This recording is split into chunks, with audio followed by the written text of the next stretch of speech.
I can say without a doubt, there are probably people who are watching this video who have had a similar predicament with this guy here, this SM7B.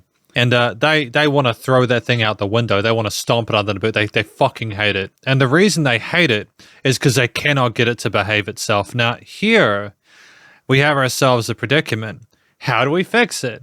This guy needs a crap ton of gain that most audio interfaces will not provide.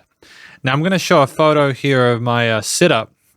I got like an ISA, Focusrite ISA 1 that this SM7B is plugged into. It's got a Clark Technic in between, of course.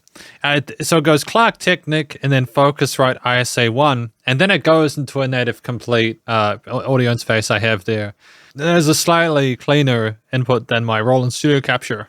And so basically I've got this set up and I've spent 6 hours in addition to the last couple of years trying to get to a point where I'm actually happy with my tone. And I think we finally have it. We finally have it. Now, this setup is complicated. It's not something I'm going to walk through in a video, especially not as a tutorial thing, because to be quite honest with you, no one should have to spend $2,000 to be able to get a microphone to work.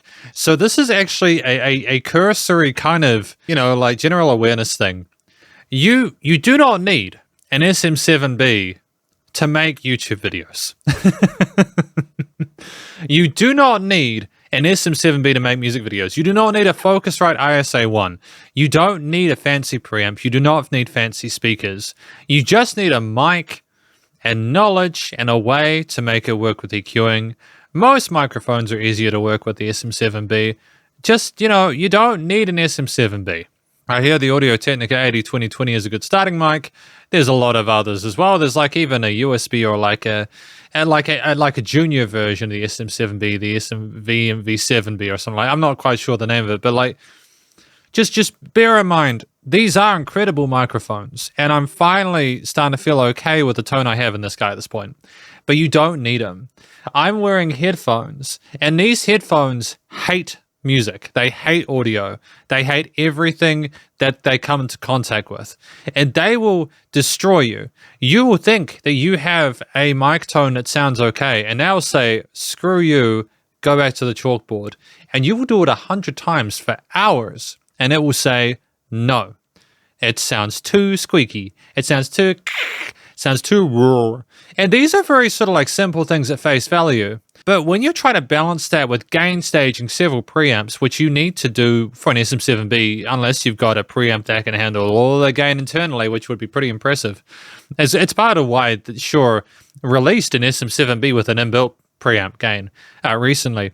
You just want to be aware that they're tough microphones.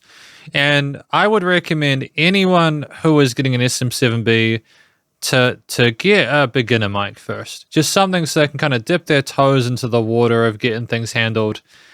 Because it's a different experience. You will sit there screaming into the void, trying to figure out what you're doing wrong on that 131st take. And you know what? No one will blame you because a lot of people are in the same boat. But here we are. Anyways, I'm going to go and get myself a drink. I feel like I've earned it. Have a fantastic day. Back to regular videos soon. I haven't been live streaming because, to be honest, this here, getting this guy to sound the way I want has been a top priority, and ever since I bought the Focusrite ISA 1. But the good news is that I don't need to use like a cock block or any context. It's a noise gate. I've managed to get Soothe 2 of all plugins on its so the recording went bad plugin. It's that the moment you get Soothe immediately at the start of a signal chain, you know it's spicy. You know that. So yeah, we've gotten Soothe 2 and an RXD noise and all sorts of ones. And it's sounding pretty close to what I want. Anyways, yeah, I'm going to go. Bye. Stay cool, shredders. Spider hands out.